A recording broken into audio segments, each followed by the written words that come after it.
என் மீறுதல் கட்டாய் அவர் காயங்கள் பட்டார், என் அக்கிரமங்கட்டாய் அவர் நொறுக்கப்பட்டார். என் மீறுதல் கட்டாய் இயேசு காயங்கள் பட்டார், என் அக்கிரமங்கட்டாய் அவர் நொறுக்கப்பட்டார்.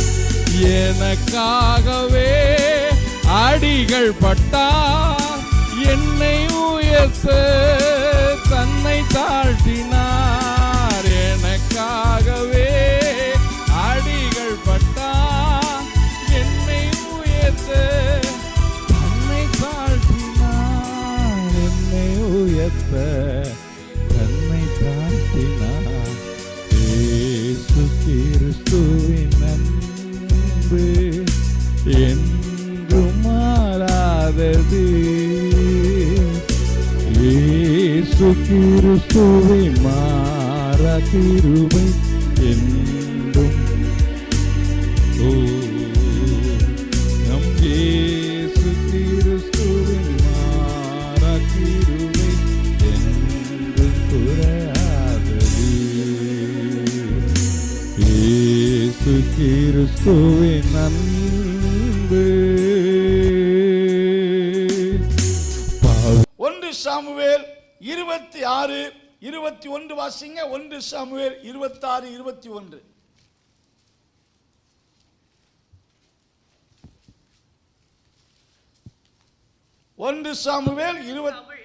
நான் பாவம் செய்தேன், என் குமாரனாகிய தாவீதே திரும்பி வா, என் ஜீவன் இன்றைய தினம் உன் பார்வைக்கு அருமையாய் இருந்தபடியால் இனி உனக்கு ஒரு பொல்லாப்பும் செய்யேன். இதோ நான் மதியற்றவனாய் மகா பெரிய தப்பிதம் செய்தேன் என்றான். Praise God. நான் பாவம் செய்தேன், தப்பிதம் செய்தேன், வாயிலே சொன்னானே ஒழிய உள்ளபூர்வமாய் செய்ய உணர்ந்து சொல்லவில்லை.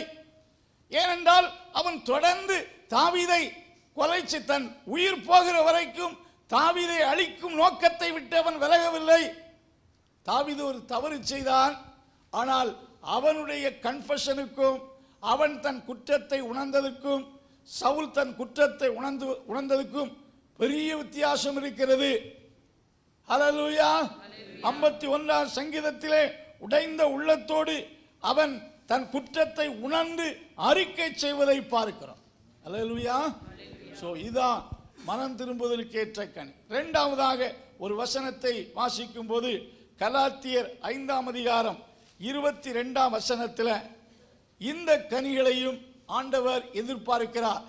ஆவியின் கனி அன்பு, சந்தோஷம், சமாதானம், நீடிய பொறுமை, தயவு, நற்குணம், விசுவாசம், சாந்தம், இச்சையடக்கம். இப்படிப்பட்டவைகளுக்கு விரோதமாக இங்க 9 விதமான கனிகளை பார்க்கிறோம். இது கிறிஸ்டியன் கேரக்டர்ஸ். இது நாம உருவாக்க முடியாது, தேவன் தான் நம்மில் உருவாக்குகிறார். ஹல்லேலூயா. Praise God. இப்படிப்பட்ட கனிகளை நாம் கொடுக்க வேண்டும் என்று கர்த்தர் எதிர்பார்க்கிறார். ஆவியின் கனி அன்பு.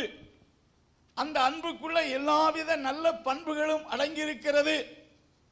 1 கொரிந்தியர் 13ஆம் அதிகாரம் அன்பை குறித்து சொல்லப்பட்டிருக்கிறது. அந்த அன்பு ஒரு மனுஷனுக்குள் இருக்கும் என்றால் அன்பு அயோக்கியமானதை செய்யாது, பொறாமை கொள்ளாது, சினமடையாது, சகலத்தையும் தாங்கும், சகலத்தையும் சகிக்கும். ஹல்லேலூயா. சோ தெய்வீக அன்பு. ஹல்லேலூயா. தேவன் அன்பாயிருக்கிறார், பரிசுத்த ஆவியானவர் அன்பாயிருக்கிறார். பரிசுத்த ஆவியானவர் எங்கே வாசம் செய்கிறாரோ அங்க வம்புக்கும் விரோதங்களுக்கும் வாய்ப்பே கிடையாது. இன்றைக்கு அநேகருடைய வாழ்க்கையில் பார்க்கிறோம், அந்நிய பாஷை பேசுகிறார்கள், ஆனா என்ன இல்லை, அன்பு கிடையாது. அந்நிய பாஷை பேசுகிறார்கள், ஸ்தோத்திரம், மருமகள் மாமியாருக்குள் எப்படி இருக்கிறார்கள் என்றால் கீரியும் என்னது பாம்பும் போல் இருக்கிறார்கள். என்ன அந்நிய பாஷை பேசுகிறார்கள், என்ன ஆவி இருக்கிறது. பரிசுத்த ஆவியானவர் எப்படிப்பட்டவர்?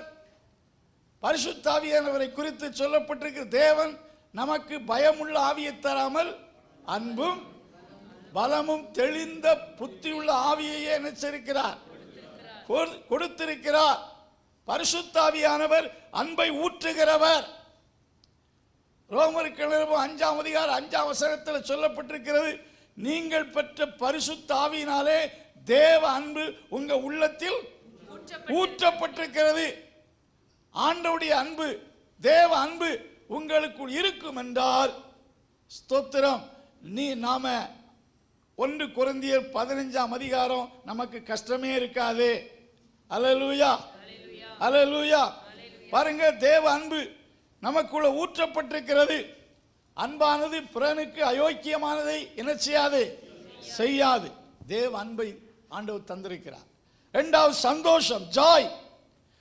நீங்கள் ரோமர் நிருபம் 14:17 சொல்லுது, தேவனுடைய ராஜ்யம் புசிப்பும் குடிப்பும் அல்ல, பரிசுத்தாவினால் உண்டாகக்கூடிய சந்தோஷமாயிருக்கிறது.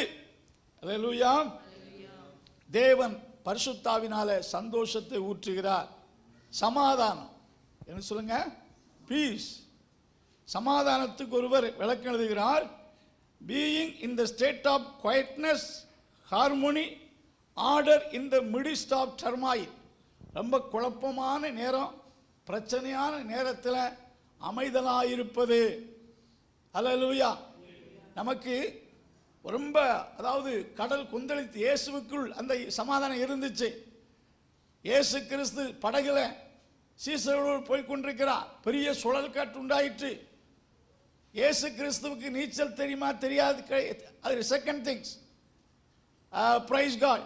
இந்த மீனவர்களுக்கெல்லாம் அந்த சின்ன கடல்ல எத்தனை வருஷம் பழக்கம் உடையவர்கள், படகு இருக்கு, அவிழ்ந்தாலும் தப்பித்து செல்லக்கூடிய முடியும். சின்ன ஒரு கலிலேய கடல் என்பது சிறிய ஒரு கடல் தான், ஒரு குளத்துக்கு சமம். ஒருவேளை கடலுக்குள் விழுந்தாலே அவர்கள் நீச்சல் அடித்து கூட தப்ப முடியும். ஆனாலும் அந்த சுழல் காற்றில் அவர்கள் என்ன செய்றாங்க, கலங்குகிறார்கள். மார்க்கு சுவிசேஷம் 4ஆம் அதிகாரத்தில் வாசிக்கிறோம். மார்க்கு சுவிசேஷம் 4ஆம் அதிகாரம்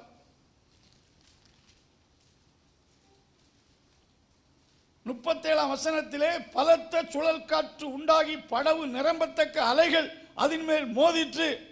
அல்லேலூயா. ஜனங்கள், அங்கே இருந்த சீசர்கள் ஸ்தோத்திர பயந்தார்கள். போதகரே, நாங்கள் மடிந்து போதுமக்கு கவலை இல்லையா என்று சொன்ன. அந்த கப்பல்ல இயேசு இருந்தார், அவரோ அமைதலாயிருந்தார். அல்லேலூயா. சமாதானம் என்றால் பிரச்சனையான நடுவிலே ரொம்ப இந்த மிடிஸ்ட் ஆஃப் டர்மாயில் ஸ்தோத்திர being in state of quietness, அதான் சமாதானம். அல்லேலூயா. நீடிய பொறுமை என்ன சொல்லுங்க, நீடிய பொறுமை. பரிசுத்த ஆவியினால், ஆவியின் கனியில உண்டு நீடிய பொறுமை.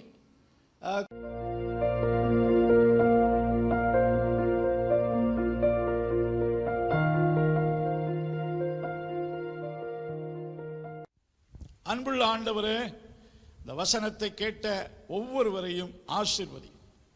நல்ல ஆலோசனைக்கு கீழ்ப்படுகிறவர்களாக உம்முடைய அதிசயமான செயல்களை உணர்ந்து உம்மை துதிக்க உதவி செய். தேவ கிருபை வசனத்தை கேட்ட யாவரையும் ஆசீர்வதிக்க ஜெபிக்கிறோம். இயேசுவின் நாமத்தில் ஜெபங்கள் நல்ல பிதாவே, ஆமென்.